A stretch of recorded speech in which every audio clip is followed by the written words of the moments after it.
Welcome back into Take Two with Hawk. He's the Hawk, Dr. Brent Hawkins, superintendent of schools. He allowed me back on after a one-episode suspension for calling him my twin with gray hair 2 weeks ago. No, I was out last episode with a sick kid. But joining us is another special guest, third episode in a row that we wanted to have someone who was an expert on something talk to you about it. And so Robert Turner, a man who needs no notes, director of CTE for the district, joining us today to talk about CTE and the facilities therein to help us understand the actual needs. Mr. Turner, appreciate you joining us today. Thank y'all for having me. Dr. Hawkins, we're recording this on Wednesday, September 3rd, publishing on Monday, September 8th. Dr. Hawkins, like we always do, starting with good things, and one of those good things is in the budget, 2 years of adopting a multi-million-dollar budget deficit, and this year still a small one, but it's not millions, it's a few hundred thousand.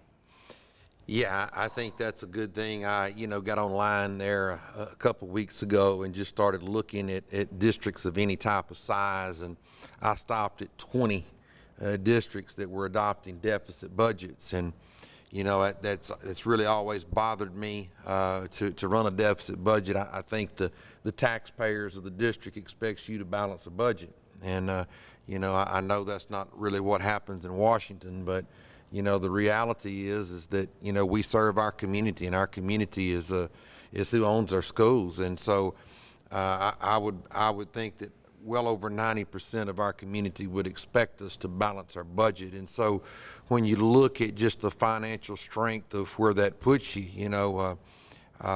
you look back and it's not just one multi-million-dollar deficit, it's 2 cycles of budget with multi-million-dollar deficits, and that's no way to run a school. And so some folks will be listening to us right now and say, well, look what the state did. The state gave you the largest funding increase in the history of public education. Well, when you're in the hole, multi-million, if you're in the hole $6 million and they send you $500,000, you don't close that budget gap by doing that. And so, this is part of a 3-year process of trying to deliver a healthy budget that's fiscally responsible. And so in doing that, we have to go through and to continue to look at our priorities and to continue to try to do things differently, to do things more efficiently and effectively, and make some cuts and rethink the way that we do things. And, it's the 7th year for a tax cut. When you look at our tax rate of 75 cents per hundred, I think that is, we are, when you look around our area, anybody that's got anything, I know that there may be some small district that's an outlier out there, but the vast majority of districts, we have not had anywhere near the tax burden on this community as other communities within 45 minutes of us. So I think those are great things for the taxpayers, the community, and the district. You mentioned that 500,000 number. That's not just a number you're pulling out of your hat. That's all of the new discretionary spending from the state. They sent us a couple million, but that couple million was already allocated somewhere. And so we had about $500,000 that was sitting there that the trustees could actually do something with. And, there were a lot of people that got left out of the state's plans. The school board, what I heard them say crystal clear is that we're a team in this district. Every employee is important, and that they didn't want to leave any group of employees out. And so they used some of that money for staffing. We had just right out of the gate, we had a $200,000 increase in insurance. Yeah. So that eat up 200,000 of it. There's most of the deficit. 40% of your discretionary spending gone. And so now you're sitting with 300,000. And so, you've got $500,000 that is logistically what we got as an increase, and you've got $6 million deficit budgets. Well, that round peg don't fit in a square hole. No. Another good thing going right now, Mr. Turner, this one's more in your area as CTE director. Some new programs off the ground here with career and technical education. The licensing is good to go, and especially with the return of the cosmetology program, things are off to a roaring start in CTE. Yeah, absolutely. I couldn't be more excited and just thankful for the opportunity to bring cosmetology to Copperas Cove ISD. Our students are thankful. They're excited about it. Our community has been really welcoming to the idea of it, and I'm getting a lot of feedback from community members. When can I come in and get my hair done? So having conversations with students about that. Our teacher is doing a fantastic job in there. She's getting them excited. They like the idea of getting the hands-on, just hands-on curriculum, hands-on experience, and they're in there ready to work. We're in really week 3, kind of week 4 of coming into school, and I went through there and I was doing walkthroughs last week, and they're already sitting there working on the mannequins and stuff. So they're excited. The instruction's good. The curriculum's good. They're working through it. I couldn't be more excited about the cosmetology program, and our students are excited. We already have students that, we have 9 students enrolled in that class this year, but they're already speaking to other kids, and kids are asking the question, how do I get in here? How do I get into this program? So that's one that we're going to see start growing, and I think it's going to grow really quickly. Well, Kurtis, the other thing I'd say about good things too is, I say it all the time, we win and lose with people. And, Mr. Turner has had various positions in the school district. His last stop or tour of duty was associate principal there at the high school, and moving him into being a director for the career technology has been outstanding. I've continued to get compliments because they see his passion for the kids and passion for the opportunities that's out there. And so that's been a great thing, because I know that he will continue and has already taken the career technology department to another level. When you talk about our CTE, you talk about our dual credit. We had one teacher last year that was doing dual credit, that dual credit CTE.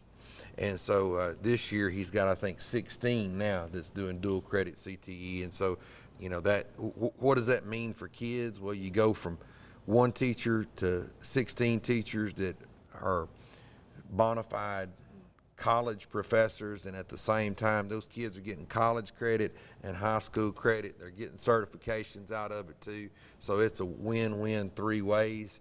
And so increasing that alone in that CTE area has pushed our numbers to over 800 kids it's impacting. So, right man for the job, and I look forward to seeing what he does in the future. And if you want to see, he was it the August workshop that you presented to the board or spoke with the board about that? So if you go, if you're listening to this on whatever podcast platform, thank you. Go to YouTube and look at the August board workshop on that playlist, and you can learn more details about CTE and where they're at and what that dual credit means there. We'll dive a little bit deeper into CTE on this episode as well, because of the next topic of conversation. There's that bell again, the 2025 bond proposal. So here's my bond opener, and every episode you've all heard it, and you're going to know it by the time election day is here, no matter the result. We are on the clock. None of the 3 of us can sit up here and advocate one way or another. We can't tell you how to vote. All we can do is give you the facts of the proposal as it's presented. That said, we're sitting in the Copperas Cove Junior High cafeteria, and you're probably wondering why. Well, 18 months ago, when the 2024 bond proposal went to an election, this room accounted for 100% of the work in that proposal. In fact, it was all in this corner back here. The expansion of the cafeteria would have gone out to the end of the sidewalk on the wall, to over my left shoulder to the right as you're watching this podcast, and it would have expanded the cafeteria a little bit and added restrooms, and that was it. And on previous episodes, you've heard Dr. Hawkins list the projects, but now you can kind of see it. So that expansion is happening. I think it's more than that now. Am I correct? Yes, it goes further on out. It expands the cafeteria. This is one of our more updated, absolutely the most updated facility on this campus, and but it's too small. And it does not adequately handle the number of students that we need in here. Nothing like, B lunch at the high school Absolutely. or anything like that, but it definitely needs more space. And the last bond, in essence, just did restrooms. It was $750,000 worth of restrooms that was added onto this. And so now it's expanding it, plus doing the restrooms and addressing the 4 hallways that have become ending toward the end of their life cycle. So before we go into what that looks like in the 4 wings, I want to pivot to Mr. Turner. You were an administrator on this campus before you went over to the high school and now to CTE.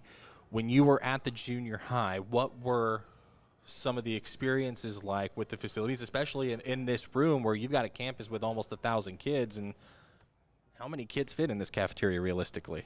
Oh, I don't know. I could tell you that we had a running joke that there used to be a sign back over there that would tell you what the capacity was, and I'm sure that it was maximized past what that capacity was, and that sign no longer is back there.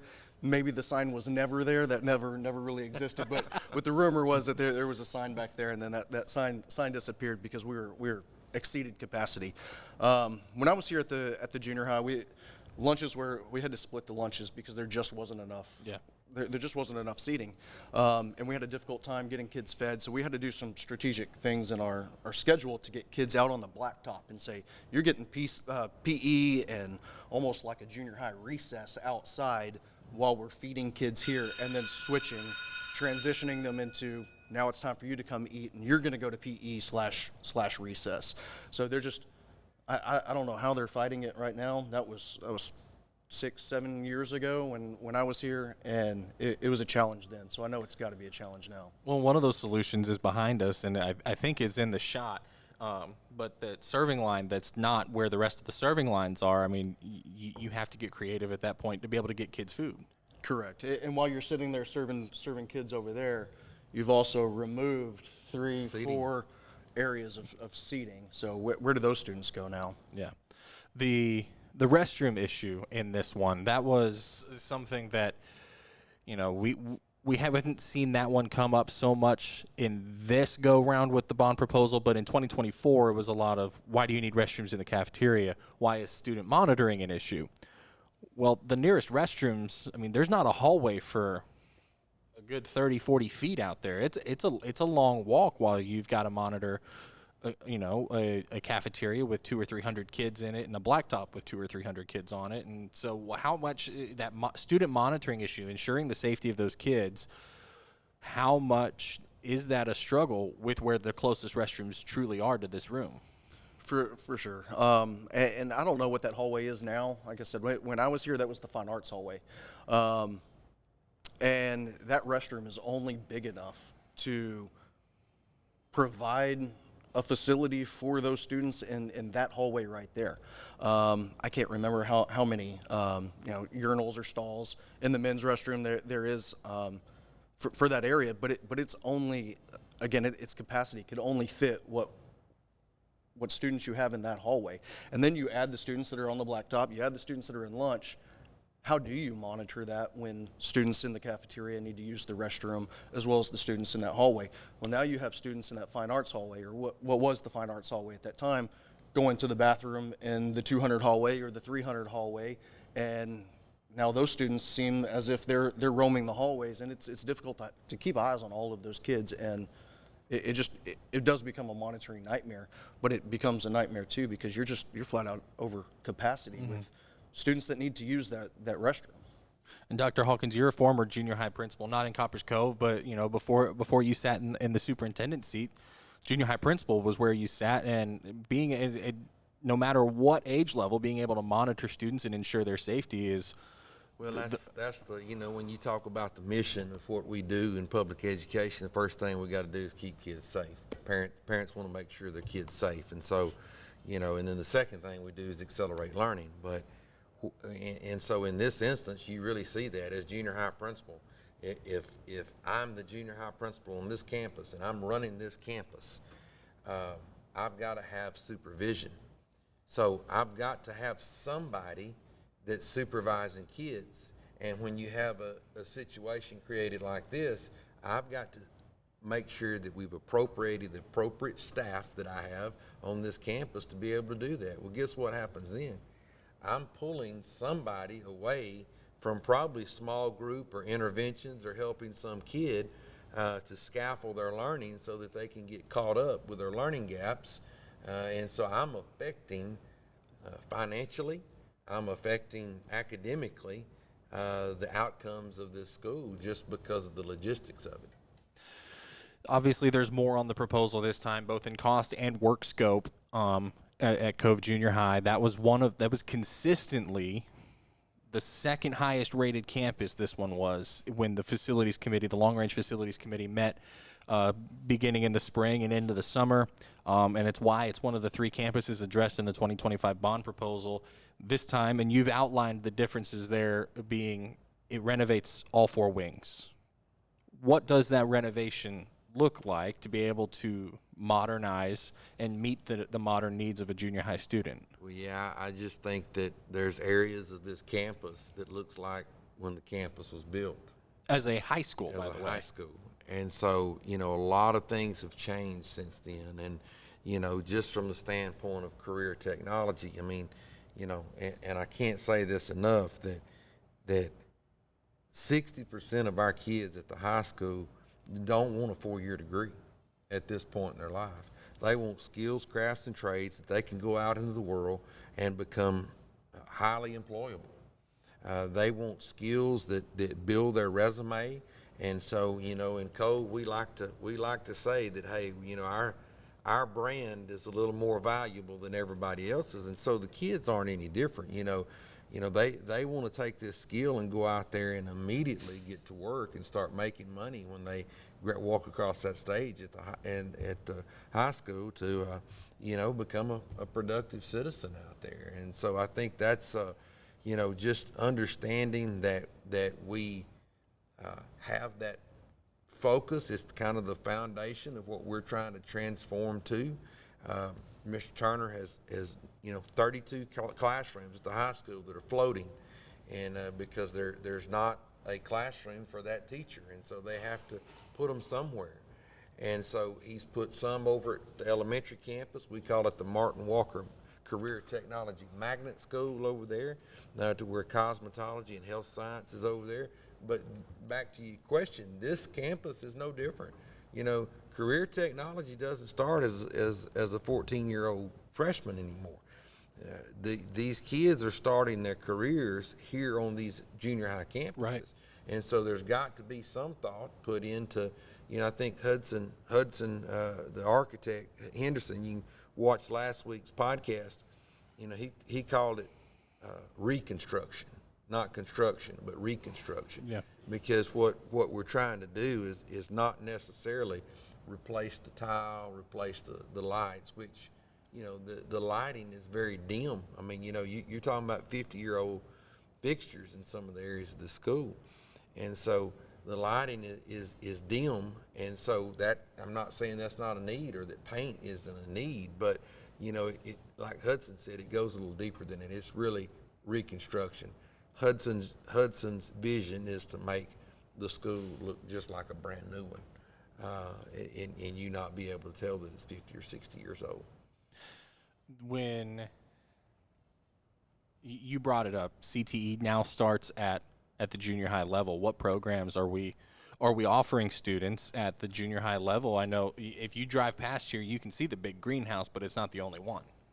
Yeah, here at both junior highs, Cove Junior High as well as SC Lee, both campuses have intro to culinary arts. So we've brought culinary to both junior highs. They're facing some of the same issues we are at the high school with what that kitchen looks like. These are old home ec kitchens here, but students are getting those basic, the foundation skills on how to really be a chef, but they're learning those skills in a basic home ec kitchen. We also have introduction to engineering designs. So we started engineering programs down here at the junior highs. We have fundamentals of computer science, so that's kind of the gateway to cybersecurity and computer technician classes. We have principles of informational technology that starts down here, and then just new to this year, we've brought agriculture to the junior highs. We were talking about celebrations to begin with. I'll tell you right now, that's a celebration. We added 7 new ag teachers to Cove ISD this year. All of them highly qualified. I think we hit a home run within our ag department, starting here at the junior highs. I think you'll see some great things happening there within our ag department, and it starts here at the junior highs. And I know, so the three of us are probably aware because we're all from one-horse towns that are smaller than Copper's Cove. But to start ag at junior high, what can that do for a student's career when they get their high school diploma or a college degree, whichever one they choose to top out at?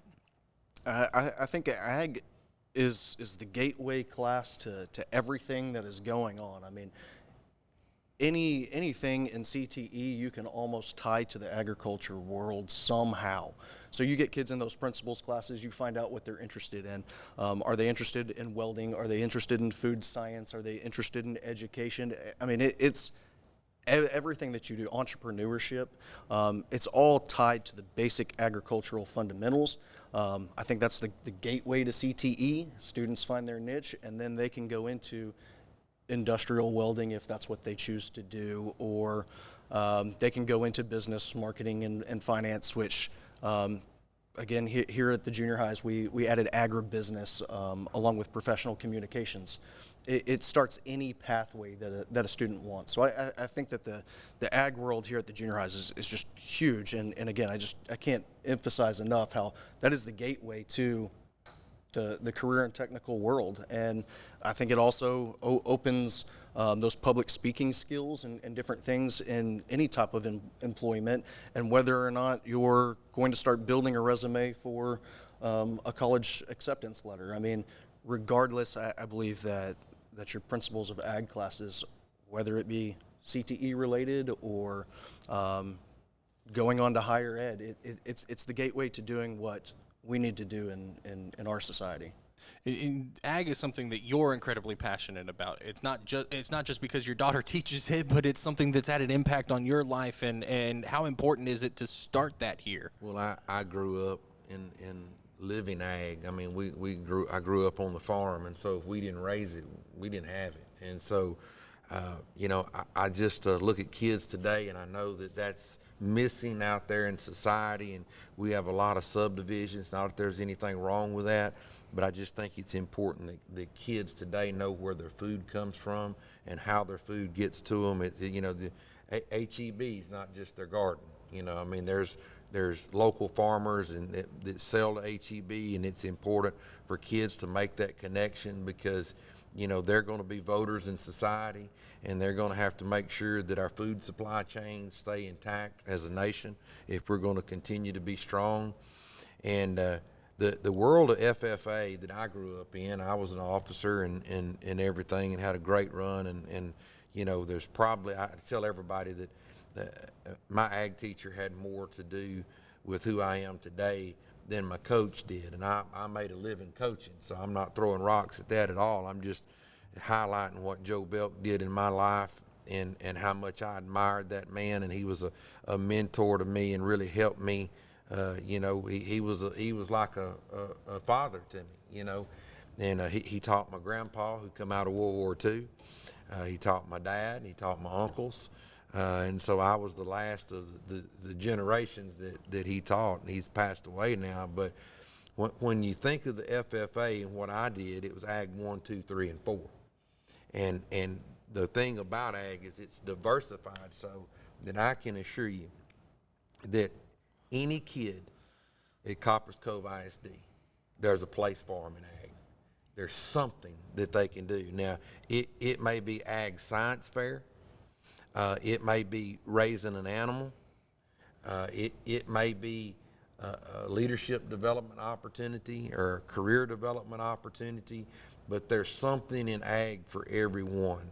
And yeah, I had 3 girls that were pretty good athletes. The 2 older ones was in their own right. I mean, they set records. The oldest one is one of the fastest kids in the 5A district in Southeast Texas, and so that's pretty impressive for a little short girl. And then the middle one, she set records in 3-pointers made. She set scoring records, broke every record in the school that she went to. And then the baby comes along, And she's probably the best athlete of the family, and I hope none of them is listening on this, 'cause I've probably just started a war. But she stopped her athletic pursuits in 8th grade. And, she sent me a deal. A matter of fact, 2 days ago, she sent me a deal. She says, Dad said there was a lot of kids in school that wanted to go D1. She said, I went D1 in agriculture because her whole school was paid for by her ag exploits. So I've been out nothing for her to go to college. And she's a junior now and about to order her ring. And I say this to parents listening.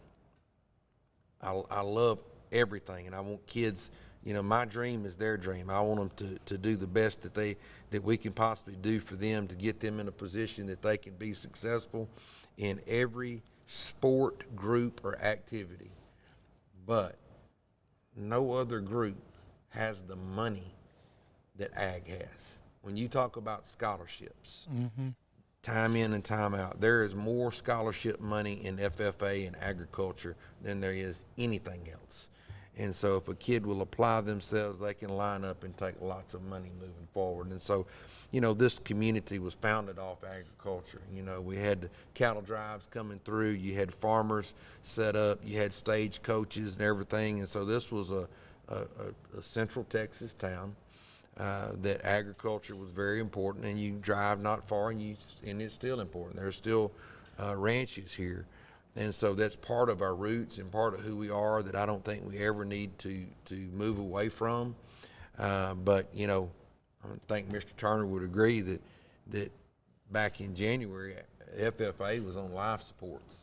Yeah. I mean, it was on life supports and flatlining. And I tell people, hey, I appreciated the invite to the FFA banquet. Had a great time. I always loved being around those kids in those corduroy jackets. But that's the smallest ag banquet that I've been to in my life. And so we're gonna make sure we build that thing back up and get those kids in those opportunities and give them opportunities to compete. And in the vast array of the things that they can do to be successful, because at the end of the day, if you can teach a kid to compete, it doesn't matter if it's fine arts or CTE or if it's athletics. If a kid can compete, they're going to be okay in life. In ag, I don't have the experience that you have with it, but we've had the conversation. There are reporters. I come out of the news world. There are reporters who have won Emmy Awards, Murrow Awards, AP Awards. They've made a great career and a great impact as a journalist, not with a journalism degree, with an ag comm degree from schools like Texas A&M or Tarleton. And so you can, you talk about you can find your passion by taking principles of ag. You come from a pretty good ag school yourself there. The Cowboys of Oklahoma, they're pretty good at judging livestock up in that area. And I had one of my best college friends was the SID for the equestrian team. So I spent a lot of time at the barn. He's like, I need a reporter out here. Come on. Yeah. And so it is a good degree. And I graduated. It was the second largest school at OSU was the journalism school, not the College of Arts and Sciences, the journalism school. The largest was the College of Agricultural Sciences and Natural Resources. And if you want the difference in size, they had a floor of a dorm dedicated to the media college, and they had an entire dorm the same size dedicated to what we called it Kasner at OSU. And so it is a robust career field, and I want to use that to pivot into and talk about CTE. We've spilled a lot of ink over here about ag, but that's when people think of CTE. I think they think of when we were in high school, and I know I'm the youngest one up here, but CTE's changed so much since I've been out of high school that I almost feel like the get off my lawn guy saying some of this, but you think of auto shop, you think of ag, you think of welding, maybe culinary. But CTE is a whole lot more than just than what it was 20, 30 years ago, heck, even 10, 15 years ago. What does CTE look like now? CTE now, if you can think of it as there's a career out there, we pretty much we have it. There's not much, at least in our area, in our region, where there's a profession that we don't support it here in CCISD. We have health science, a very strong health science program. We have students that are CNAs, students that are certified in EKG, phlebotomy, patient care technicians. We're working on prepping our students so that they are earning a dual credit medical assisting certificate from Lamar State College Orange when they graduate. They're ready to go into an LVN program, apply for those programs, and their application will rise to the top because they have these certifications that they get here on campus, and they have that college level certificate as well. We do have the traditional construction tech. We have mech tech. Now we do have industrial welding, so it's a little more specialized. There's sports media marketing. We have advertising, social media marketing. I mean, I'm telling you, there's jobs right now. If you can get a marketing certificate, a advertising certificate, you can find work out there. And these are all becoming dual credit programs here on campus as well. We offer, through our marketing program, a customer service certificate now, where college students will get a college level certificate right out of high school. I mean, they're ready to go to work with a college level degree for customer service. I mean, that just kind of gives them a leg up on anybody else that's applying for these positions right out of high school. And then it doesn't have to stop there either. If students are going on to higher ed, they've got the employability skills to get them a decent job while they're working through paying tuition and going to college as well. We have cybersecurity, computer technicians.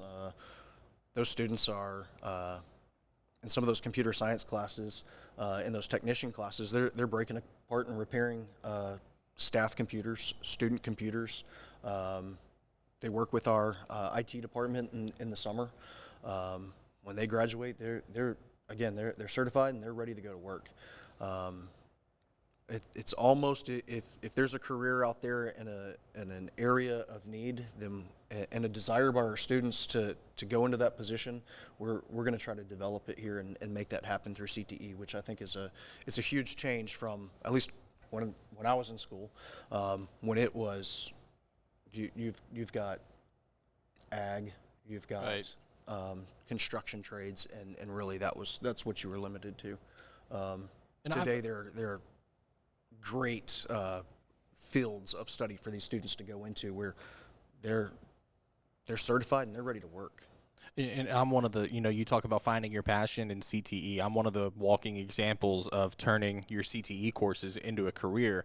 But the broadcast journalism class that I took only existed because we got a grant from the community college that we had a dual credit partnership with. And so I'm thankful for that. And that teacher made a huge difference in my life. But you look at some of the other programs that we have that I don't know if I'd be sitting in this chair right now if some of these existed when I was in high school. But you've got teaching and training to be able to teach not just teachers but daycare operators, which we need more daycares. As someone who's paying for daycare right now.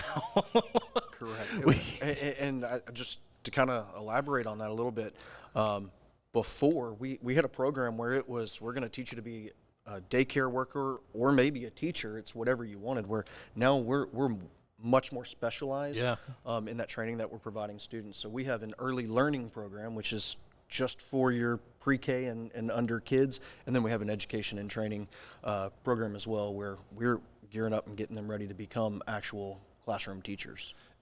On top of that, you mentioned social media marketing and advertising, but it's not, you also teaching general business over there. Like, yes, here's a facet of the business world, but also here's how to just generally run a business. And I can tell you right now, I don't know if, I'm not going to speak for our audience. I didn't think of CTE when I thought of business, or vice versa. I didn't think of business when I thought of career and tech courses, but after talking with some of the teachers over there, it's an amazing program.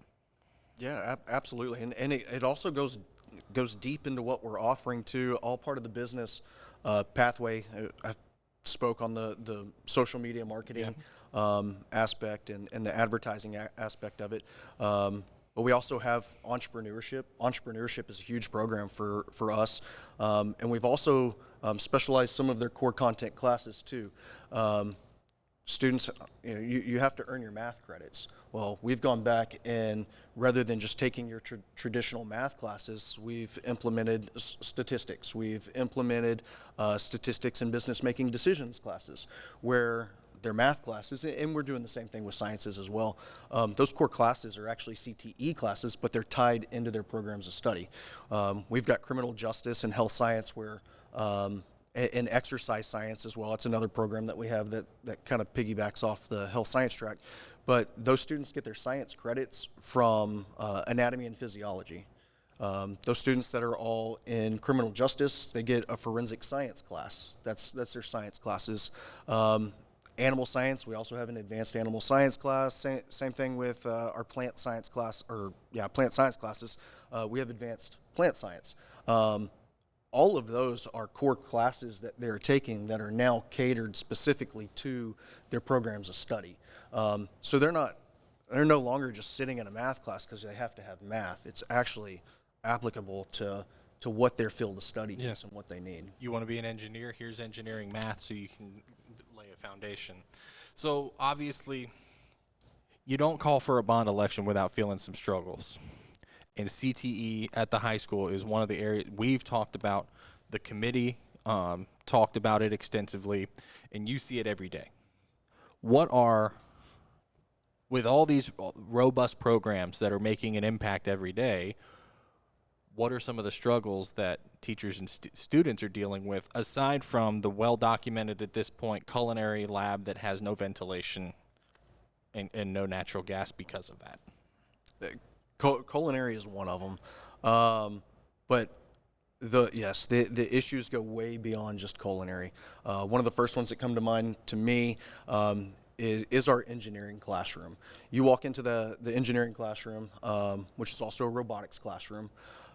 We have a universal robotic arm that students are trained on, and that robotic arm is specific to some manufacturing and the health science fields. But we also have a Fantic arm that's in there as well. So in the exact same lab, you've got students that are working on this universal arm while they're also working on this Fantic arm, which is the same arm that's used in Tesla that students are getting a Fantic robotic certification on. We also have 3D printers that line that room from the Intro to Engineering Design classes that are all still using the same lab. It's classroom and lab all together. Not to mention the robotics arena that sits right in the middle of the classroom. So you've got 4 separate lab spaces that are really just all this equipment is dedicated to this one classroom because there's no other lab space for it. There's nowhere for it to go. It's a hard classroom to walk through at that point. It is very difficult to manipulate and get through where you need to in that classroom. If you've got students that are in there specifically for the Fantic robotic arm, so if they're in there for Robotics 3, well, you're having to navigate through your robotics arena. You're having to navigate around where the other equipment is with the 3D printers and things that are dedicated to other classes, and you're limited to just one corner of the classroom to operate what equipment you have for that one class. And same thing goes for the 4 other class periods that are dedicated to that same room.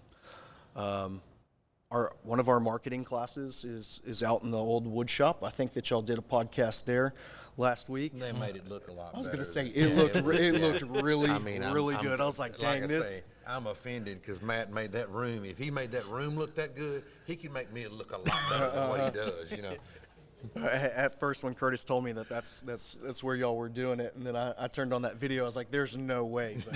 But I'm glad in the middle of the video you allowed everybody to really see that space. I can't take any credit for it. That was done when I walked in 5 minutes before we pushed record, and they did a great job with the setup. But yeah, we would suspend them, but we kind of probably we kind of have need to have them. So, but you look at digital media. I bring this one up because it's my space that I still work in all these years later. There's no studio. No, we don't have a studio at all. It's Not for broadcast journalism, not for commercial photography. no. They actually have a makeshift foldable table that they try to throw a tablecloth over to make it look as professional as they can. That hurts my anchor soul. There's not a good dedicated space for that, so they have to have a table that's mobile so that they can. It's a shared classroom, shared space. Yeah. It's not something that can be set up all the time because somebody else uses that classroom. So it's got to be something that they can tear down and manipulate and move and set up when they have those spaces available to do that. Because of the way that their schedule works and everybody else's schedules work that they're interviewing, sometimes they have to take their mobile table with them and interview because their space is being used while someone is available for that interview. So it complicates things. Again, they don't have a dedicated space. Well, I think the electricity, people can understand this. Just for the viewing audience out there, think about this. You've got a classroom that was set up for home ec that's in culinary, and we've talked about the ventilation. But now you've got 6 ovens to where back in that day you probably had 1. Mm-hmm. Now you've got 6 ovens set up in there, so you got electrical challenges. You've talked about robotics and engineering, the electrical challenges and the ventilation challenges there. But the same thing is, those of you who have been to the hospital, you walk into one of those rooms at the hospital and you know that there's lots of things that pull electricity in that room, and the 1960s classroom was not really set up for a true lab for health science classrooms. And so you've got tons of challenges from just electrical perspectives. Yeah, and just speaking on that, one of the things that we've run into is you pull that wire to get some more power in one room, you've got to take it from somewhere. Right. And then you need to go back and have that space as a new lab for a program that we've implemented, and there's just not enough power for the equipment that's needed there. Right. So where else do you take it from? Yeah, I know the lab that we were in, it's the Texas summer, mm-hmm. and it wasn't very cool in there. It's not. So some of these kids are in unair conditioned spaces that are performing their labs. And I know those of you who grew up from an ag background, we hauled hay, and so heat doesn't really bother us. But for the kids today, in type of an entrepreneurial lab, that's not the hay field. Mm-hmm. That's a lab that really needs to be air conditioned, but it's not. Yeah, and it's warm now. When we get the equipment up and running, we've the teacher has called that his sweatshop, and it's literally it's our sweatshop. What stands out? This is your 4th superintendency, but also as part of your job, you get to go see what other districts have, and when you look at how they service those programs, what is the educational standard for some of these CTE programs now? The facilities of Cove are the weakest of any district that I served in. Every district that I served in had a higher quality of facility for the kids. The high school at Livingston, Dr. Myers passed that bond there, and they built that new high school. It was 2 years old when I went there as superintendent. And so all of the CTE spaces was exactly where they should be as far as, just the ability for those kids to walk into a facility and that facility be able to prepare them to be adequate. We're not looking for something, outlandish, but just to be prepared. And just take the culinary. You do not have a commercial kitchen. It's not a commercial kitchen standard. It's grandma's range that they're cooking on. The kids of Livingston have a commercial kitchen. The kids of Livingston have a place to sit in the cafeteria too.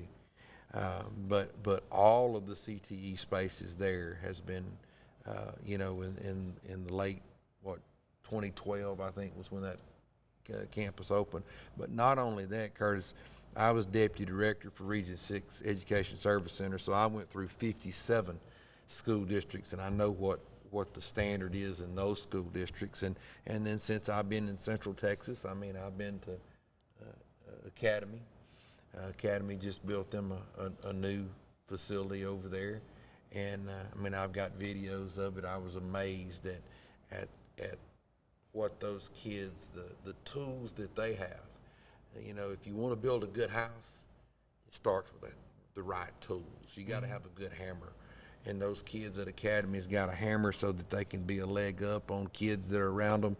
But that is very apparent that, you know, a lot of times we try to create. I do, you know, when I talk about football fields, you know, and we got a turf football field here in Cove, and you know, I played in a Bahia grass field, you know, and so we a lot of times air conditioning in my gym. I didn't play in an air conditioned gym. Our gyms had fans, and that was it. Playing basketball, and so we try to recreate what we went to school in, and I think that's a detriment. We've got to create for kids what they need to be successful. This is a workforce. This is a workforce training facility is what it is. And so we've got to have the facility that we can train tomorrow's Texans to go out into the workforce and be successful. I mean, there's jobs that Mr. Turner talks about, you know, those welding kids. They can walk out of our high school and go and make real good money. They can make better money than a lot of people with 4-year degrees right out of the gate. And that's what we're endeavoring to try to do. We want to put a facility in place to where kids have the tools that they can go out and be successful. And not only that, the other thing that I'd say is this, is over my experience is, you know, when I talk about athletics, and I talk about how important that is to those kids, and that I've had people that have grown up and are alumni here tell me that Bulldog Athletics saved their life. Well, I've seen the same thing in CTE.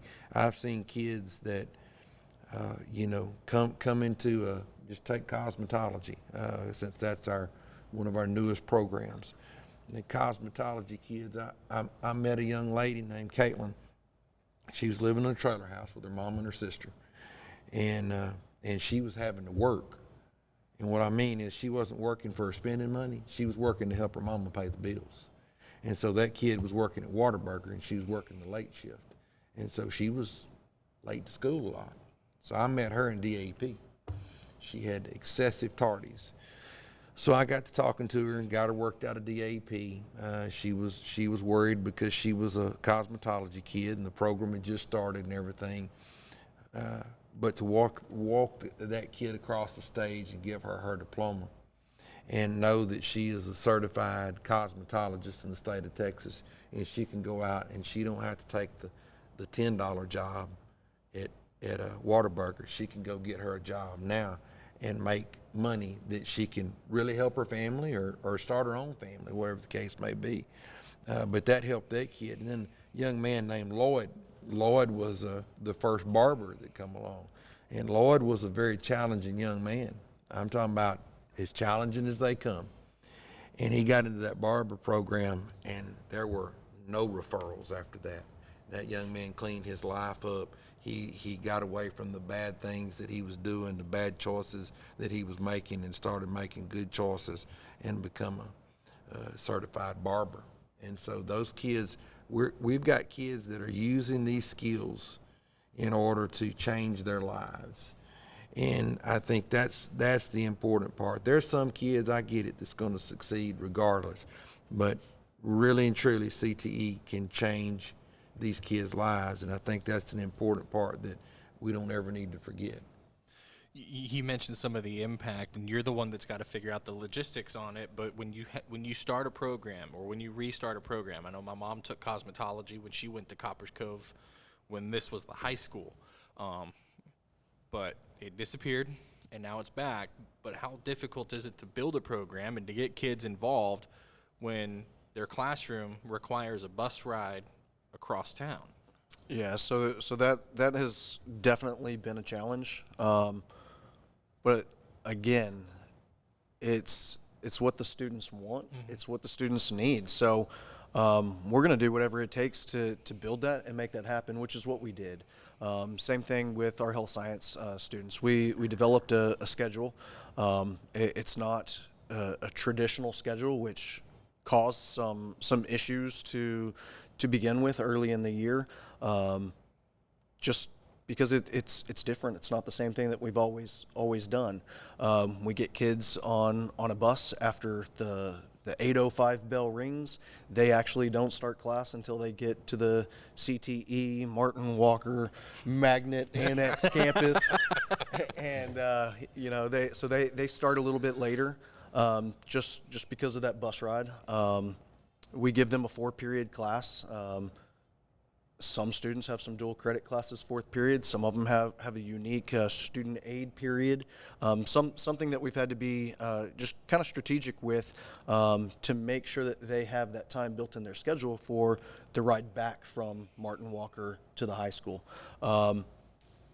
You can sit there and look at student schedules. I think that we have 53 students that travel from the high school to Martin Walker in the morning. And 42, 44 students that travel in the afternoon. But you can compare those kids' schedules side by side, and none of them look the same, because, I mean, like you said, it's a challenge. Square peg, round hole. Exactly. But you're having to look at graduation requirements, CCMR requirements. So what courses have they already had? Have they not had? We don't need to have any duplicates, but we also need to make sure that we build a schedule for them that's appropriate for them to meet all of those other requirements. So no two kids' schedules look the same. And we hand scheduled and strategically built every one of those kids' schedule to make sure if they needed that in their schedule, if they needed cosmetology, if they wanted one of the 4 health science classes that we're offering out at Martin Walker, that they're going to be able to get that in their schedule and make it happen. And we did. It's a challenge, but that's what our kids want. It's what they need. We're going to do what we can to make it happen. And speaking of what kids want, I think it's also important that parents understand that, it's not like, we talk about kids that want skills, crafts, and trades, and we got kids that want to get, they want to go and get their 4-year degree. But there's also some of those that bridge from one to the other. I had a kid that I met at Stephen F. Austin State University. Hallie was going through her freshman orientation, and I look up and this kid's there, and we start talking, and she had took cosmetology in another district, and she was there, and so she had her cosmetology certification, and she was going on to get her 4-year degree. She was using that cosmetology certification in order to pay, her job while she was in college was going to be, she had 1 day a week that she didn't have anything on her schedule, and she was going to cut hair that 1 day a week, do all kind of, frosting and coloring and all of that stuff in order to pay her way through school. And these programs are stackable. If you think about a welding kid, parents say, I want my kid to get a 4-year degree. Well, he still can. He's just got a passion for welding. Let the kid weld. Let him get his dual credit classes. They're stackable degrees. He gets his associate degree, and he can go on and get an applied science degree, a 4-year bachelor's degree as well. So, it's not like that when they get that skills, craft, or trade that it's the end of the line for them. They can continue to be lifelong learners if they so choose. And you've talked about that before, where people have asked you, how many of your students do you think should be going to college? And you've said 100%, but you have to reimagine what college looks like, and CTE is a big part of that. It is. It's not, we're not talking about the kids. When I talk about college, I'm not saying getting a 4-year degree in, philosophy. We're talking about that there are degrees that kids can stack, whether it's the healthcare deal. We're endeavoring down that road to get an LVN to graduate from here from Cove, and we get that kid that's got the associate's degree, and he or she can go right on into a Bachelor of Science of Nursing and get that 4-year degree there. And so it's there's lots of opportunities down the line. But when people say, well, I don't want college. Well, you might be thinking of a different thing in college, but I believe in college for all, because I believe every kid at Cove High can get a college credit and help further them down the line. Some of them will go on to get bachelor's, master's, or doctorates. Some of them will get associate's degrees, and some of them will just get so many hours because that's what their personal goal was. And so you heard Mr. Turner talk about customizing those schedules. Well, we've got to customize those kids' learning paths too, so that, like I say, every kid can go down that path. What would 75,000 square foot approximately do for the CTE program at Coppers Cove High School? Does it clear some of those logistical hurdles, and what does it do for the programs? Oh yeah, I think that it really allows you to go in and build the lab spaces and the classroom spaces for everyone. I think that what is laid out in that bond as far as space allocations for classrooms, I think all those designated areas would be really sufficient for your CTE classrooms as well as your general high school classrooms as well. I'm really excited about the storefront opportunities, putting in that storefront there, and dedicated those spaces so that community members can come in and be a part of those CTE classes, where you've got students that are really working on their trade skills, not having to really enter the high school campus, but come to those storefronts and be able to take their dog to the doggy spa, or to come in and get their hair done, to come into our student-led coffee shop and restaurant. I think the space really suits the CTE program very, very well. Anything else that you want to touch on, Dr. Hawkins?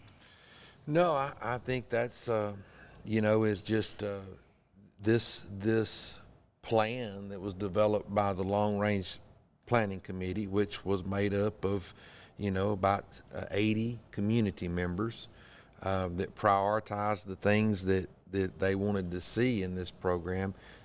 Definitely put an emphasis on career and technology, and so the plan is not built for a district of 10,000 kids. It's built for the district that the kids that are here today, to try to meet their needs. But the future of it is that the CTE classes propel them into jobs, and sometimes jobs that may not even exist at this time. Those kids are being prepared for. And so, like I say, it really reconstructs the inside of the high school, the way it works, and puts an emphasis on skills, crafts, and trades for our kids. Robert Turner, appreciate you joining us and helping us understand CTE and the landscape that the programs and our students face every day. I appreciate y'all having me. It was fun. For Robert Turner, Dr. Brent Hawkins, producers Matt Thompson and Cole Witter, and all of us at CCISD, I'm Kurtis Quillen saying thank you for joining us on Take Two with Hawk. Good night, and go Dogs.